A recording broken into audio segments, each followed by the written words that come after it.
Mes parents ont appelé nonchalamment, disant qu'ils avaient vidé mon compte bancaire et vendu la maison. Ma sœur a annoncé qu'elle se mariait demain et que nos parents avaient tout fait pour son bonheur. L'appel s'est terminé par un seul mot, adieu. J'ai simplement souri. Ils n'avaient aucune idée de ce qu'était réellement la maison. Mes parents m'ont appelé à l'improviste. Nous marions ta sœur demain, a dit mon père, la voix pleine d'excitation. Nous avons retiré tout l'argent de tes comptes et vendu la maison. Tout cela est pour son grand jour.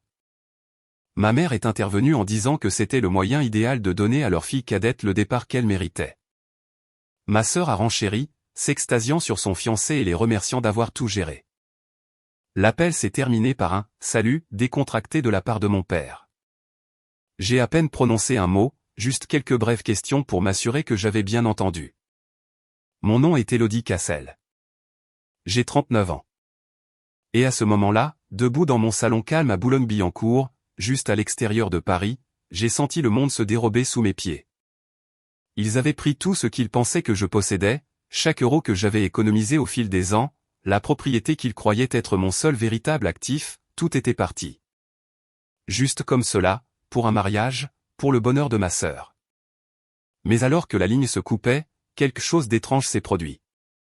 Je n'ai pas pleuré. Je n'ai pas crié.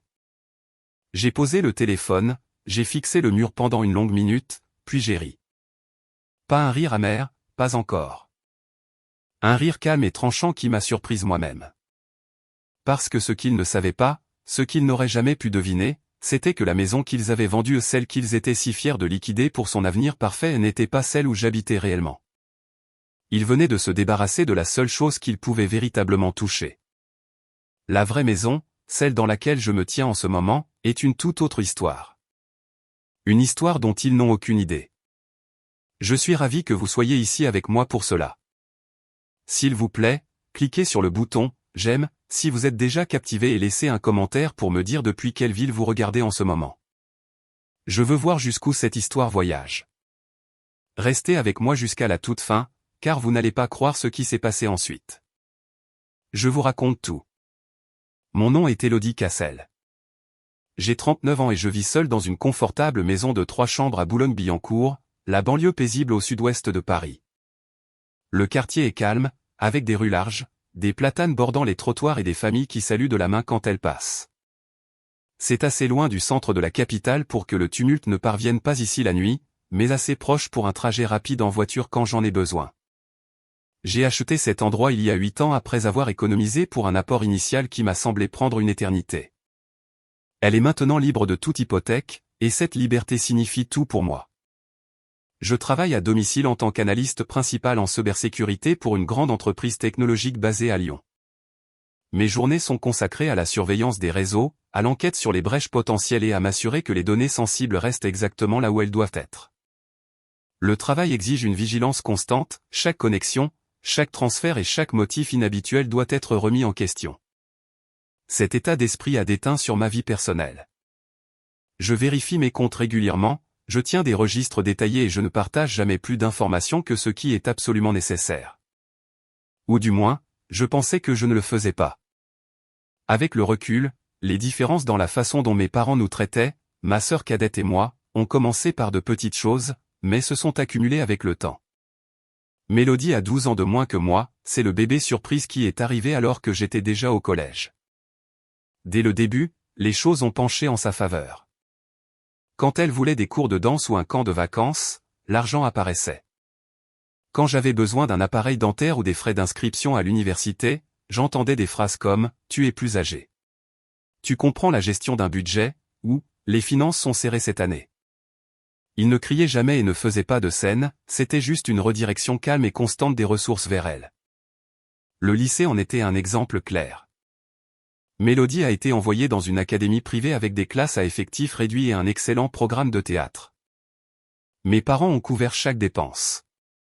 J'ai fréquenté l'école publique locale, pris le bus et postulé à toutes les bourses que je pouvais trouver. Lorsque les lettres d'acceptation sont arrivées, ils ont fêté l'admission anticipée de Mélodie dans une faculté de lettres par un grand dîner. Pour moi, ils ont dit qu'ils étaient fiers mais qu'ils ne pouvaient pas contribuer beaucoup car l'épargne retraite nécessitait une attention particulière. J'ai donc contracté des prêts, travaillé de nuit dans une bibliothèque universitaire et obtenu un diplôme en informatique payé, pour l'essentiel, par moi-même. Après l'université, j'ai trouvé un emploi à Lyon. J'ai loué au début, j'ai économisé de manière agressive et j'ai acheté ma première propriété, un petit appartement, en l'espace de 5 ans. Je l'ai revendu avec un profit et j'ai emménagé dans cette maison. Chaque étape était délibérée. J'ai investi dans des fonds indiciels, j'ai constitué un fonds d'urgence et j'ai regardé mes économies grimper à 140 000 € sur 15 ans de choix prudents. Pas de vacances aux Maldives, pas de vêtements de créateur, pas de grandes célébrations, juste une progression constante. Il y a quelques mois, ma mère, Mireille, a commencé à appeler plus fréquemment. Les conversations revenaient toujours à l'argent. Elle a expliqué qu'ils aidaient un cousin éloigné avec des documents d'immigration. Le processus exigeait une preuve de soutien financier familial, a-t-elle dit, et il devait montrer des actifs combinés. C'est juste de la paperasse, m'a-t-elle assuré. Nous inscririons tes comptes dans le cadre du portrait financier de famille. Rien ne changerait pour toi. J'ai d'abord résisté gentiment, demandant pourquoi mes coordonnées étaient nécessaires. Elle a insisté sur le fait que cela aiderait le cousin et renforcerait la demande. Contre mon meilleur jugement, j'ai partagé les identifiants de connexion d'un compte d'épargne et j'ai lu les soldes de mon application d'investissement lors d'un appel. Je me suis convaincu que c'était de l'entraide familiale inoffensive. Ensuite, les discussions sur le mariage ont explosé. Mélodie a commencé à passer des appels vidéo chaque week-end, son visage remplissant l'écran d'excitation. Elle a présenté Frédéric Morel, son fiancé, un courtier immobilier qui paraissait toujours soigné, chemise sur mesure, cheveux parfaits et sourire confiant. Il faisait un signe de la main et se joignait à la conversation, posant des questions pointues sur le marché local. La valeur des propriétés à Boulogne-Billancourt a vraiment grimpé, disait-il. À combien pensez-vous que votre maison serait estimée de nos jours ? Je détournais la question avec des réponses générales, mais il revenait sans cesse à la valeur nette et aux ventes potentielles. Les discussions familiales se sont rapidement tournées vers le financement du mariage. Mélodie montrait des tableaux d'inspiration avec des cascades de fleurs, des orchestres en direct et une réception dans un hôtel particulier de luxe dans le 8e arrondissement de Paris. Mes parents hochaient la tête avec enthousiasme. Mon père, Claude, parlait de mettre les ressources en commun. Ma mère a suggéré de créer un fonds familial partagé pour que tout le monde contribue au jour spécial de Mélodie. Frédéric intervenait avec des estimations sur le montant des dépôts et la rapidité avec laquelle les coûts s'accumulaient. Lors d'un appel, Mélodie a envoyé des liens vers des lieux dont le prix commençait à 46 000 € juste pour l'espace. Mes parents ont balayé les chiffres, disant que cela en vaudrait la peine pour les souvenirs. J'ai plus écouté que parler lors de ces sessions. J'ai remarqué des schémas, l'intérêt de Frédéric pour la valeur des propriétés, les mentions répétées de ma mère concernant les actifs familiaux et les suppositions désinvoltes de Mélodie selon lesquelles l'argent apparaîtrait. J'ai commencé à enregistrer des captures d'écran des discussions, notant les dates et les phrases exactes. Mes habitudes professionnelles ont pris le dessus, tout documenté, juste au cas où. Je ne savais pas ce que ce cas pourrait être, mais l'inquiétude grandissait. Une nuit, après un long appel rempli de photos de robes et de menus de traiteur, j'ai fermé mon ordinateur portable et j'ai parcouru la maison, la cuisine que j'avais rénovée moi-même, le jardin que j'avais aménagé pendant les week-ends. Chaque pièce représentait des années de choix que j'avais fait seul. Je me suis assise sur la terrasse sous les étoiles et je me suis demandé pourquoi l'excitation du mariage semblait si unilatérale, pourquoi plus personne ne posait de questions sur ma vie et pourquoi chaque conversation se terminait par des demandes d'informations ou des allusions à des contributions. Ces mois ont semé des graines de doute que je ne pouvais ignorer. J'ai renforcé la sécurité de mes comptes, changé les mots de passe et activé des alertes supplémentaires. Mais une partie de moi espérait encore que je surinterprétais une dynamique familiale ordinaire. Après tout, ils étaient mes parents. Elle était ma sœur. Les gens planifient des mariages. Les gens demandent de l'aide. Je n'avais aucune idée à quel point cet espoir s'avérerait erroné. Un matin de week-end, j'ai préparé mon café habituel et je me suis installé à mon bureau pour le contrôle financier mensuel que je faisais toujours sans faute. La routine me calmait, me connecter à chaque compte, examiner les soldes et noter tout petit changement. J'ai commencé par le compte d'épargne à rendement élevé qui contenait la majeure partie de mes réserves à long terme. L'écran s'est chargé et le chiffre m'a frappé comme un coup de poing, 140 000 € disparus. Le solde n'affichait plus que quelques centaines d'euros. Les transferts étaient listés en rangées nettes, tous récents, tous importants et tous dirigés vers un compte au nom de mon père. Je me suis adossé à ma chaise, le souffle coupé. J'ai cliqué sur les détails. Les codes d'autorisation remontaient à l'accès partiel que j'avais accordé des mois plus tôt. Mon estomac s'est noué alors que j'ouvrais ensuite l'application d'investissement. C'était la même histoire, vidée. Puis, une notification par courrier électronique a retenti. Elle provenait de l'agence de gestion immobilière que j'utilisais pour ma location à Saint-Denis. Objet, clôture réussie de la vente de votre immeuble de placement. Je l'ai ouvert avec des doigts tremblants. Le document de règlement ci-joint indiquait un prix de vente de 280 000 €. Les fonds étaient décaissés, la date de clôture remontait à quelques jours seulement et les locataires, la famille Mercier, avaient été informés du changement de propriétaire. J'ai fixé la page des signatures. Mon nom apparaissait sur une procuration datée de mon séjour à l'hôpital pour une opération de l'appendicite il y a 2 ans, alors que la fièvre et les médicaments m'avaient laissé à peine cohérente. Le téléphone a sonné cet après-midi-là alors que je faisais les 100 pas dans la cuisine. C'était la ligne fixe de mes parents. J'ai répondu sur haut-parleur, mon pouce survolant le bouton d'enregistrement de mon application. En France, le consentement pour l'enregistrement d'une conversation privée peut être complexe, mais dans le cadre de la protection de mes droits, j'ai appuyé sans hésiter. Mon père m'a salué joyeusement au début. « Salut ma grande, c'est le grand jour demain. » Il s'est raclé la gorge. « Nous voulions te mettre au courant de certains arrangements. » La voix de ma mère s'est jointe à la sienne. L'hôtel nous a imposé une augmentation de frais de dernière minute. Les acomptes et les soldes finaux ont grimpé. Mon père a continué, nous avons dû agir vite. Nous avons utilisé des fonds de tes comptes temporairement, bien sûr, et la propriété de Saint-Denis a été vendue plus rapidement que prévu. Un moment parfait pour le nouveau départ de Mélodie. Je me suis forcé au calme. Parlez-moi de la vente de la propriété. Il a décrit la maison de Saint-Denis avec précision au début, puis a fait une erreur sur le numéro de l'appartement, l'appelant 124 au lieu de 142. Cette petite erreur a tout confirmé, il n'avait pas vérifié les détails car il pensait avoir le contrôle total. Ma mère a ajouté doucement, tu es dans une bonne situation maintenant, Élodie. Tu n'as pas besoin de plusieurs propriétés comme un jeune couple en a besoin. J'ai approfondi mes questions. De combien était l'augmentation de l'hôtel ?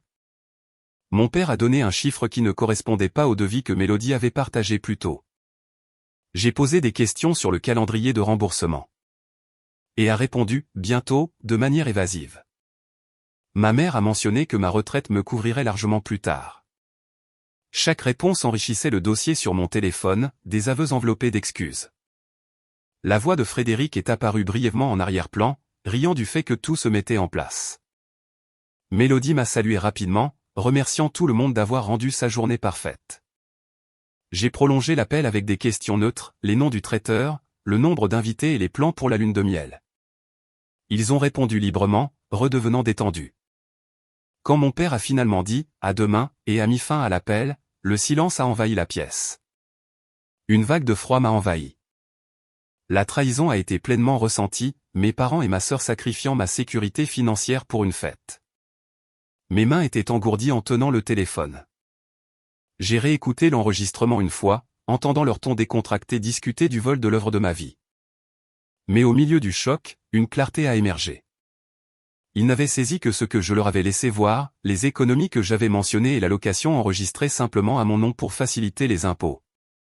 La maison dans laquelle je me trouvais était libre de toute hypothèque et valait bien plus. De plus, la majorité de mes actifs restaient protégés dans la fiducie irrévocable que mon grand-père avait établie il y a des décennies après ses propres disputes familiales. Le titre de propriété était détenu par la structure, les droits du bénéficiaire étaient protégés et aucune trace de propriété directe n'était liée à moi par des recherches superficielles.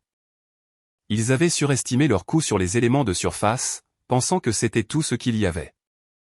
Cette prise de conscience a changé quelque chose en moi. Dès que l'appel s'est terminé, je n'ai pas perdu une seconde. J'ai rouvert l'application bancaire, j'ai lancé une alerte à la fraude sur chaque compte concerné et j'ai appelé la ligne de sécurité dédiée. Le représentant a écouté attentivement alors que j'expliquais les transferts non autorisés totalisant plus de 140 000 €. Ils ont gelé les soldes restants immédiatement et ont lancé une enquête interne, promettant un rapport complet sous quelques jours. J'ai demandé des copies de tous les relevés de transactions et des journaux d'autorisation pour mes dossiers. Ensuite, j'ai cherché dans mes contacts Monsieur David Beaumont, l'avocat que j'avais rencontré lors d'un séminaire sur la protection financière l'année précédente. Son cabinet était spécialisé dans les affaires de succession et de fraude. J'ai pris rendez-vous pour le lendemain matin et j'ai passé la soirée à rassembler des documents, impression de relevés bancaires, l'acte de la propriété de Saint-Denis, le contrat de bail à long terme avec la famille Mercier, de bons locataires qui vivaient là depuis 3 ans et à qui il restait 2 ans, et les courriels de la société de gestion concernant la vente soudaine. Au bureau de David, dans le centre de Paris, j'ai étalé tout le dossier sur sa table de conférence. Il a examiné la procuration jointe aux documents de clôture, fronçant les sourcils à la date qui correspondait à mon rétablissement post-opératoire. Cela semble contraint au mieux, forgé au pire, a-t-il déclaré. Les signatures sous contrainte médicale ne sont pas valides et le sceau du notaire soulève des doutes. Il a souligné des divergences dans les détails des témoins et m'a conseillé de déposer immédiatement un litige sur le titre de propriété pour bloquer la vente. Les acheteurs poursuivraient probablement pour fraude une fois qu'ils découvriraient le bail actif. Nous avons discuté des options, recours civil ou signalement au pénal. Mais il était d'accord avec mon instinct de rassembler plus de preuves avant de rendre l'affaire publique. Je suis parti avec un plan, surveiller les communications, tout documenter et éviter toute confrontation jusqu'à ce que le dossier soit irréfutable. David m'a prévenu que les affaires familiales deviennent rapidement compliquées, mais la trace écrite pointait déjà vers un acte répréhensible évident. Malgré tout, je me suis rendu à l'hôtel pour le mariage de Mélodie comme promis des semaines plus tôt. Le lieu se trouvait en plein cœur de Paris, des murs de verre et des décors raffinés, le genre d'endroit qui facture un supplément pour la vue sur les fontaines du Trocadéro. Je me suis garé, j'ai lissé ma simple robe bleu marine élégante mais sobre et je suis entré avec un sourire pratiqué. La cérémonie a été courte et tapa accent grave l'œil sous une arche florale dégoulinante d'orchidées. Mes parents rayonnaient au premier rang, mon père dans un costume neuf, ma mère essuyant ses larmes avec un mouchoir en dentelle. Mélodie resplendissait dans une robe de créateur, Frédéric Beau à ses côtés dans un smoking sur mesure. J'ai pris place près de l'allée, j'ai salué poliment les membres de la famille et j'ai applaudi au bon moment. Pendant la réception dans la grande salle de bal, des lustres en cristal scintillaient au-dessus de tables rondes chargées de centres de table plus haut que les invités. Un orchestre jouait des reprises de succès actuels pendant que des serveurs faisaient circuler des flûtes de champagne. J'en ai accepté une mais je l'ai bu lentement, circulant juste assez pour éviter d'attirer l'attention. Frédéric parcourait la salle comme un professionnel, serrant des mains et posant pour des photos. Je l'ai entendu près du bar dire à un groupe de ses collègues que la journée s'était déroulée encore mieux que prévu grâce à la famille qui s'était, vraiment mobilisée. Un ami a posé une question sur le financement d'une telle extravagance dans un délai si court. Frédéric a ri. Coup de chance. Nous avons liquidé quelques actifs au moment idéal. Je me suis positionné plus près du bar, faisant semblant d'étudier la carte des cocktails. Frédéric a rejoint un plus petit cercle à proximité, sa voix dépassant la musique. J'ai vendu une vieille propriété. De l'argent rapide en main quand nous en avions le plus besoin. Son ami lui a tapé dans le dos. Bien joué. Rien de tel que du capital frais pour un nouveau départ. Ces mots ont pesé lourd, une confirmation directe, aussi désinvolte que de commander un autre verre. J'ai sorti mon téléphone, pris des photos discrètes du couple recoupant leur gâteau élaboré à 5 étages, de mes parents portant un toast les verres levés et des groupes riant autour d'eux. C'était la preuve d'une célébration financée par le vol. Mélodie m'a trouvé plus tard près de la table des desserts. Elle m'a serré fort dans ses bras. Son parfum était entêtant. Je suis si contente que tu sois venue, grande sœur. Est-ce que tout n'est pas magnifique? J'ai rendu l'étreinte légèrement. C'est une sacrée production. Elle s'est reculée, les yeux brillants. Nous méritons cela après tout ce stress. Mon père s'est alors approché, le bras autour de ma mère. C'est l'heure de la photo de famille. Le photographe nous a rassemblés. Je me suis tenu là où on me l'a demandé, mon sourire figé pendant que l'appareil déclenchait. À l'intérieur, le détachement grandissait à chaque flash. Au fur et à mesure que la nuit avançait, les invités dansaient sous des lumières colorées. Je me suis éclipsé tôt, prétextant un appel professionnel. En rentrant chez moi par les routes calmes menant à Boulogne-Billancourt, les lumières de Paris s'estompant dans le rétroviseur, j'ai analysé les aveux surpris au cours de la soirée et les images capturées. Chaque détail ajoutait du poids au dossier grandissant. La sonnette a retenti un samedi après-midi alors que je travaillais dans mon bureau à domicile. Par la fenêtre avant, j'ai vu le véhicule utilitaire sport familier de mes parents garé dans l'allée, Mélodie et Frédéric sortant derrière eux. Ils n'avaient pas prévenu de leur visite. J'ai pris une profonde inspiration, j'ai glissé mon téléphone dans ma poche avec l'application d'enregistrement prête et j'ai ouvert la porte. Mon père est entré le premier, les bras ouverts comme s'il s'agissait d'une visite décontractée. Nous devons parler, ma chérie. Il faut mettre les choses au clair. Ma mère a suivi, portant une boîte de pâtisserie en guise d'offrande de paix. Mélodie restait un peu en retrait, Frédéric à ses côtés, les bras croisés. Je les ai conduits au salon, l'espace même où j'avais ri seul après leurs aveux au téléphone. Nous nous sommes assis, mes parents sur le canapé, les nouveaux mariés dans des fauteuils et moi sur le siège individuel en face d'eux. L'atmosphère était lourde immédiatement. Mon père a commencé sur un ton conciliant. Tout cela a pris des proportions démesurées. Le stress du mariage fait faire aux gens des choses qu'ils regrettent. Nous avons dépassé les bornes, mais l'intention n'a jamais été de te nuire de façon permanente. Ma mère a acquiescé vigoureusement. Les familles se serrent les coudes dans les moments difficiles. C'est ainsi que nous avons toujours été. Le grand jour de Mélodie s'est accompagné de dépenses imprévues et nous avons un peu paniqué. J'ai attendu, laissant le silence s'étirer. Quand j'ai finalement parlé, ma voix est restée égale. Qu'avez-vous dépassé exactement?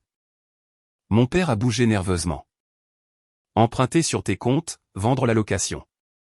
C'était une décision rapide pour combler les manques. J'ai insisté doucement. Et la procuration? Comment cela s'est-il passé?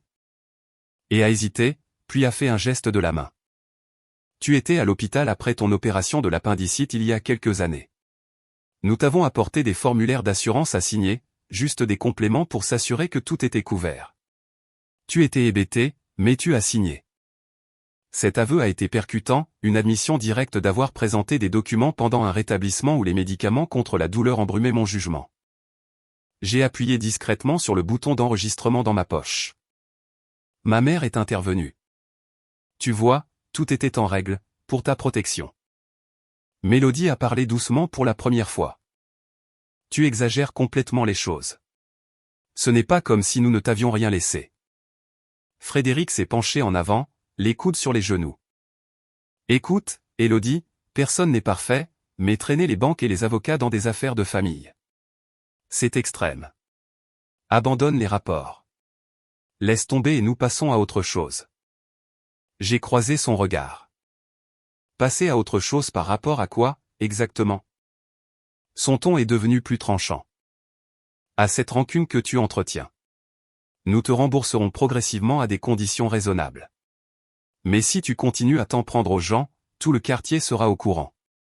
Ils sauront que la sœur aînée n'a pas voulu aider sa petite sœur à réaliser le mariage de ses rêves. Les nouvelles circulent vite dans des villes comme celle-ci. Ma mère a ajouté en pleurant, pense au commérage au club de lecture, aux voisins. Tout le monde aime Mélodie. Ils diront que tu es amère, peut-être même instable à cause de la pression du travail. Mon père a essayé de calmer le jeu à nouveau. Nous ne te menaçons pas, nous sommes simplement honnêtes sur les conséquences. Mélodie est intervenue de nouveau. Je ne peux pas croire que tu gâcherais tout pour de l'argent. Frédéric a continué, le stress peut rendre n'importe qui paranoïaque. Nous l'avons vu. Des collègues qui font un épuisement professionnel et s'imaginent des menaces. Tu ne veux pas de cette étiquette. Les accusations s'empilaient, chacune conçue pour m'humilier ou m'effrayer afin de m'imposer le silence. J'ai posé des questions de clarification pour les faire parler davantage. Mon père a répété les détails de la visite à l'hôpital. Ma mère a insisté sur la loyauté familiale. Mélodie m'a accusé de jalousie. Frédéric a dépeint des scénarios d'isolement social et de rumeurs professionnelles. Je n'ai jamais élevé la voix. J'ai hoché la tête aux moments appropriés, les laissant remplir l'enregistrement d'aveux et de menaces. Lorsqu'ils ont réalisé que je ne céderais pas sur le retrait des plaintes, la frustration a monté. Mon père s'est levé le premier. Tu fais une erreur. Ma mère a pris son sac à main, les yeux humides. Cela me brise le cœur. Mélodie a marmonné quelque chose sur l'ingratitude alors qu'il se dirigeait vers la porte. Frédéric a lancé la dernière flèche, tu regretteras d'avoir fait de ta famille tes ennemis. La porte s'est refermée derrière eux. Un lourd silence est revenu dans la maison. J'ai arrêté l'enregistrement, je l'ai sauvegardé avec une horodatée et je l'ai sauvegardé sur un stockage en nuage. Leur visite m'avait donné exactement ce dont j'avais besoin, plus de preuves indéniables. Un message texte a illuminé mon téléphone un soir pendant que je préparais le dîner. Il venait de Mélodie, pouvons-nous nous voir, juste toi, moi et Frédéric? Café demain à l'endroit près de chez toi. Besoin de parler en privé. Pas d'image symbolique, pas de politesse. J'ai fixé l'écran pendant 1 minute, puis j'ai répondu avec une heure qui convenait. Le café se trouvait dans une petite zone commerciale à 10 minutes de mon quartier, le genre d'endroit avec des tables à l'extérieur et des cafés au lait correct que les habitants appréciaient.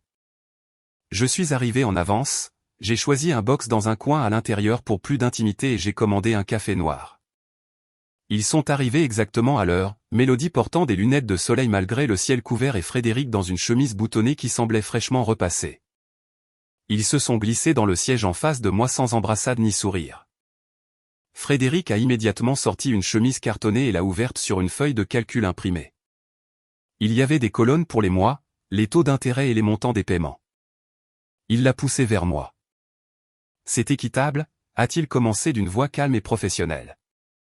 Nous refinançons l'appartement que nous avons acheté, nous y mettons une deuxième hypothèque et nous te remboursons sur 5 ans, le capital plus un intérêt raisonnable. Cela reste en famille. Pas de tribunaux, pas de scandale public. Mélodie a hoché la tête à ses côtés, les bras croisés. C'est plus que généreux. La plupart des gens ne proposeraient même pas de conditions. J'ai parcouru la page. Les chiffres s'additionnaient sur le papier, mais la source l'utilisation d'une propriété achetée avec des fonds contestés rendait le tout vide de sens. Et le produit de la location, ai-je demandé. Frédéric a tapoté la feuille. Inclus dans le total. On repart à 0 après 60 paiements. J'ai posé le papier. J'ai des enregistrements de la visite à la maison. Des aveux sur la procuration, des menaces sur ma réputation. Sa mâchoire s'est contractée. Mélodie a bougé mais est restée silencieuse. Frédéric s'est penché vers moi. Ces enregistrements sont hors contexte au mieux. Nous étions émotifs, c'était une dispute familiale. N'importe quel avocat réduirait cela en miettes. J'ai soutenu son regard. Le contexte inclut la présentation de documents pendant un rétablissement chirurgical. Mélodie a fini par parler, le ton tranchant. Tu déformes tout. Nous essayons d'aider. Frédéric a repris la parole. Arrête cela maintenant, Élodie. Signe la fin de l'enquête bancaire. Dis à la société de titres que c'était autorisé. Nous gérons le remboursement en privé. Tout le monde y gagne. Et si je ne le fais pas? Son volume a légèrement augmenté. Alors nous ripostons. Poursuite pour diffamation pour fausses accusations de fraude. Nous contre-attaquons pour harcèlement et détresse émotionnelle. Nous ferons traîner cela pendant des années. Déposition, enquête, expert. Tu dépenseras plus pour te défendre que ce que tu pourrais jamais récupérer.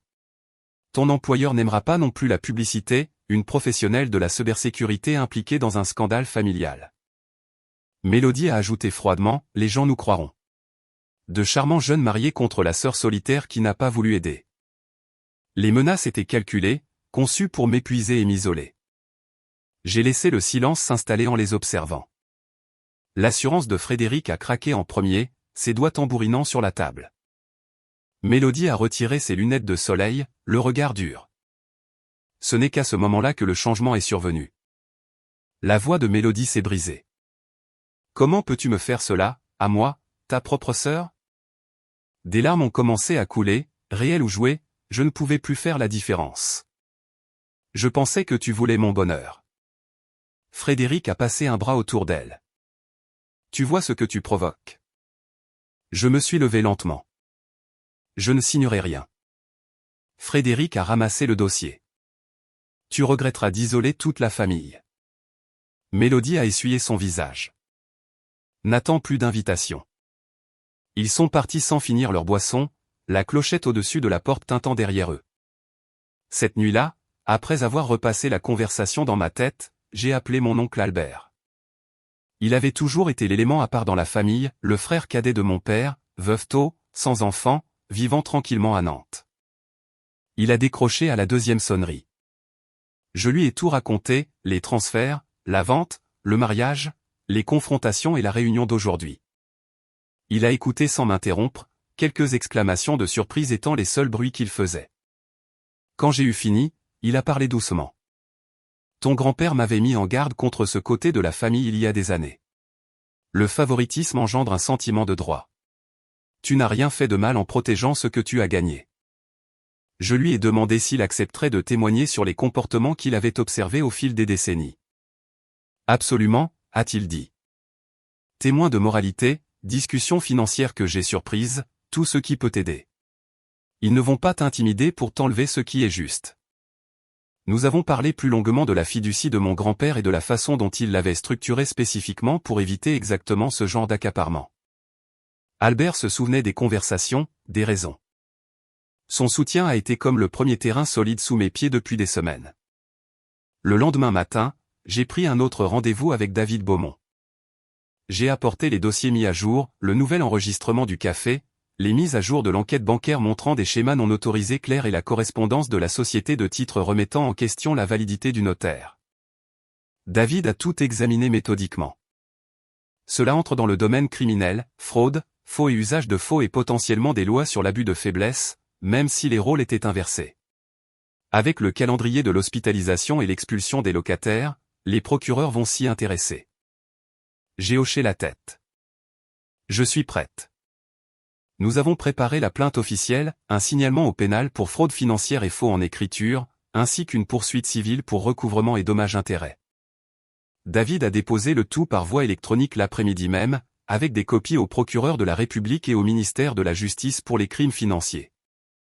Les rouages officiels étaient désormais en mouvement. La date du procès est arrivée après d'interminables dépositions, des échanges de documents et des expertises qui avaient étiré le calendrier. Je suis entré dans le palais de justice de Paris par un matin clair, vêtu d'un simple tailleur gris que David m'avait suggéré, professionnel mais pas voyant. Les lignes modernes du bâtiment et les points de contrôle de sécurité semblaient impersonnels, un terrain neutre où les faits parleraient plus fort que les liens familiaux. À l'intérieur de la salle d'audience, les rangées de bancs en bois se remplissaient lentement. Mes parents étaient assis à la table de la défense avec leur avocat, les traits tirés. Mélodie était à côté de ma mère, Frédéric était dans la galerie puisqu'il ne faisait l'objet d'aucune accusation. Mon oncle Albert a pris place derrière moi pour me soutenir. David m'a serré le bras avant que nous ne nous séparions vers nos côtés respectifs. La procureure, une femme vive d'une quarantaine d'années, a ouvert la séance par un exposé simple des faits. Elle a appelé son premier témoin, une experte en graphologie d'un laboratoire certifié. La spécialiste a projeté des signatures agrandies côte à côte, mais signatures normales provenant des registres bancaires face au gribouillis tremblant sur la procuration. La pression, l'inclinaison et les motifs de tremblement correspondent à des échantillons prélevés pendant un rétablissement médical, a-t-elle expliqué. Ils sont cohérents avec une altération de la fonction motrice due aux médicaments post-opératoires et non à une exécution volontaire.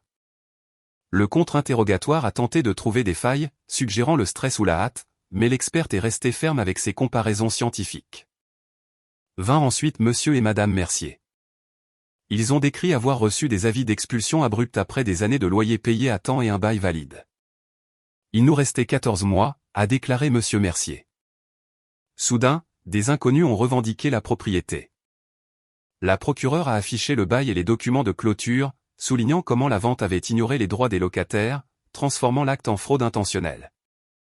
L'avocat de la défense a plaidé une « erreur de bonne foi », mais le témoignage assuré du couple sur le bouleversement de leur vie familiale a pesé lourdement sur le jury. La procureure a diffusé l'enregistrement de la visite à mon domicile. La voix de mon père a rempli la salle, admettant avoir apporté des papiers à l'hôpital pour des « compléments d'assurance ». Les supplications de ma mère sur la loyauté familiale ont suivi. Les menaces de Frédéric sur ma réputation ont résonné clairement. Le juge a rejeté les objections sur la pertinence, notant que cela donnait le contexte de l'intention. Ma mère a témoigné pour la défense. Les larmes sont venues rapidement lorsqu'elle m'a décrite comme étant distante depuis l'enfance, toujours indépendante, peut-être rancunière de l'attention accordée à l'enfant plus jeune. Nous voulions seulement l'aider à assurer son avenir, elle aussi. Des sanglots ont interrompu ses réponses. Le jury l'a observé avec impassibilité. Mélodie a suivi, d'une voix basse. Elle a répondu brièvement aux questions. Oui, elle était au courant des transferts. Non, elle n'avait pas remis en question la source. Son avocat l'a dépeinte comme une mariée prise dans les décisions de ses parents. Elle a évité tout contact visuel avec moi tout au long de son témoignage. Frédéric a témoigné sous assignation. Les questions sur sa connaissance des sources de financement ont suscité des réponses évasives. Je supposais qu'il s'agissait d'arrangements familiaux, a-t-il répété. Pressé sur les commentaires de mariage surpris concernant de l'argent rapide, il a prétendu qu'il s'agissait d'une exagération due à l'excitation. Son malaise se manifestait par ses changements de posture et ses réponses sèches. Puis vint mon tour. Je me suis dirigé vers la barre des témoins, j'ai prêté serment et j'ai fait face à la procureure. Elle m'a guidé calmement à travers la chronologie, l'accès au compte partagé innocemment, la découverte de la spoliation, la vente de la propriété, la notification, les confrontations. J'ai décrit le brouillard hospitalier après l'opération, le vague souvenir d'avoir signé quelque chose présenté comme des formulaires de routine. Le contre-interrogatoire a été plus pressant. N'est-il pas vrai que vous rendiez rarement visite à votre famille? N'aviez-vous pas de la rancœur envers les projets de mariage de votre sœur? J'ai répondu directement. La distance s'est installée à cause d'un traitement inégal, mais cette affaire concerne un vol, pas des émotions. Lorsqu'on m'a interrogé sur ma motivation, j'ai regardé mes parents et ma sœur. J'ai bâti ma sécurité par le travail et la prudence. Prendre cela sans consentement n'est pas de l'aide, c'est une violation. La procureure a terminé son exposé. Les plaidoiries finales ont été percutantes, l'État a souligné une tromperie calculée pour un gain personnel, tandis que la défense a plaidé un malentendu familial et une réaction excessive. La délibération du jury a duré une journée entière. Nous avons attendu dans des couloirs séparés. David a revu ses notes avec moi, oncle Albert a apporté du café. Ils sont revenus. Le président du jury s'est levé. Sur le chef d'accusation de fraude financière, coupable pour Claude Cassel en tant qu'auteur principal. Pour le faux, coupable. Des conclusions de complicité civile ont été prononcées contre Mireille et Mélodie Cassel pour avoir bénéficié de la fraude et l'avoir dissimulée. La tête de mon père est retombée. Ma mère a eu un hoquet de surprise. Mélodie a fixé le vide devant elle. Le juge a remercié le jury et a fixé la date du prononcé de la sentence. Je suis resté assise pendant que les gens sortaient, un mélange de soulagement et de vide m'envahissant. La justice était rendue, mais la fracture familiale était désormais permanente. L'audience de condamnation a réuni tout le monde dans la salle d'audience une dernière fois. Le juge a examiné les rapports de probation, les divulgations financières et les déclarations supplémentaires avant de rendre les peines finales. Mon père a été condamné à une peine de prison ferme pour les chefs principaux de faux en écriture et de fraude, reflétant l'exploitation délibérée d'une vulnérabilité pendant un rétablissement médical. Pas d'option de probation, une incarcération directe pour servir de moyen de dissuasion. Ma mère et Mélodie ont écopé d'obligations civiles, une responsabilité solidaire pour une restitution complète, incluant les montants originaux, les intérêts composés, les frais de justice et les pénalités. L'ordonnance a été jointe à tous les actifs connus, compte de retraite, véhicules et toute équité restante. Les mécanismes d'exécution ont été activés automatiquement, des privilèges ont été déposés et des avis de saisie-arrêt ont été envoyés aux employeurs et aux banques. Leur maison plus spacieuse a fait l'objet d'une procédure de vente forcée, les produits étant appliqués directement à la dette. Elles ont emménagé dans un petit appartement de 2 chambres dans un complexe plus calme, plus éloigné des quartiers familiers, le genre d'endroit avec des équipements de base et des murs plus minces. Les retombées sociales ont suivi rapidement. Mélodie a remarqué les changements en premier, les messages de groupe restant sans réponse, les invitations à des événements cessants. Les anciennes demoiselles d'honneur offraient une sympathie de façade mais gardaient leur distance. Les commérages de la communauté, amplifiés par les forums locaux en ligne, l'ont dépeinte comme complice d'un sentiment d'impunité. Les réseaux professionnels se sont refroidis. Les clients potentiels hésitaient lorsque son nom apparaissait. Frédéric, dont les affaires reposaient sur la confiance et les apparences, a ressenti le coup indirect le plus durement. Les transactions ont ralenti, les recommandations se sont taries. La tension a monté à la maison à cause de l'accumulation des factures et des reproches. Il a déménagé après avoir déposé les documents de divorce, lequel a été finalisé discrètement. Une fois les actifs divisés sous la supervision du tribunal, la position de ma mère s'est effondrée dans les cercles qu'elle avait entretenus pendant des décennies. Le club de femmes qu'elle présidait a vu sa fréquentation chuter lorsqu'elle apparaissait. Les comités de bénévoles ont réattribué ses rôles. Les voisins hochaient la tête poliment en passant, mais les conversations restaient brèves. Elle s'est repliée sur elle-même, ses routines se réduisant à l'essentiel. Mon recouvrement s'est fait par tranches mesurées grâce au système de versement du tribunal, des dépôts réguliers, reconstruisant mes réserves petit à petit. Pas de gain inattendu d'un seul coup, juste une progression constante, reflétant la façon dont j'avais accumulé cet argent à l'origine. Le processus a renforcé la patience apprise il y a longtemps. J'ai mis en place une séparation absolue, numéro de téléphone bloqué, courriel filtré vers la corbeille, courrier des institutions renvoyé, aucune réponse aux tentatives de contact, correspondance de la prison refusée. La ligne a tenu fermement, sans explication ni débat. Les journées ont acquis une nouvelle aisance. Séverine Legrand et moi avons pris des rythmes réguliers, des randonnées dans la forêt de Fontainebleau le week-end, discutant de tout, des tendances en cybersécurité aux romans préférés autour d'un repas à emporter. Sa présence constante m'a rappelé que les relations authentiques n'exigent pas de sacrifice. Les visites de l'oncle Albert sont devenues des moments forts. Il arrivait avec des courses pour faire des grillades et partageait des souvenirs de la planification délibérée de mon grand-père, la fiducie conçue précisément contre l'abus de pouvoir. Nous parlions tard dans la soirée des choix, des conséquences et de la guérison sans pardon forcé. Mon engagement communautaire a grandi naturellement. Le centre local pour personnes âgées m'a invité à animer des sessions sur les protections financières. J'ai préparé des documents simples, repérer les signaux d'alarme dans les demandes d'accès, comprendre les procurations durables, sécuriser les comptes contre toute utilisation non autorisée. Les participants posaient des questions pratiques et partageaient des situations où ils avaient failli se faire avoir. Quelques-uns se sont approchés après coup pour me remercier discrètement de la validation du fait qu'ils ne réagissaient pas de manière excessive à la pression familiale. Un soir, après un atelier, en rentrant chez moi sous les étoiles, une réflexion profonde s'est installée. L'épreuve a dépouillé les illusions selon lesquelles la loyauté inconditionnelle signifierait une tolérance illimitée.